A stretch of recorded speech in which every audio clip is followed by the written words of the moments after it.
Asante ndugu Diki na wote waliotoa maelezo hayo yaliyotayarishwa vizuri na kwa uchangamfu.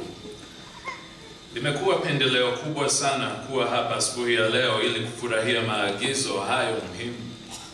Pumziko la mchana litatupatia fursa ya kuzungumzia mambo tuliyojifunza asubuhi hii na kutafakari mambo tunayotarajia kipindi cha alasiri. Hivyo, inafaa sote 812 tuimbe pamoja wimbo namba 125 wenye kichwa kutii utaratibu wa kithiokrasi kwa ushikamanifu. Acheni sote tusimame tukiweza na kuimba wimbo namba 125.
Kipindi cha alasiri kitaanza saa 7 na dakika 35.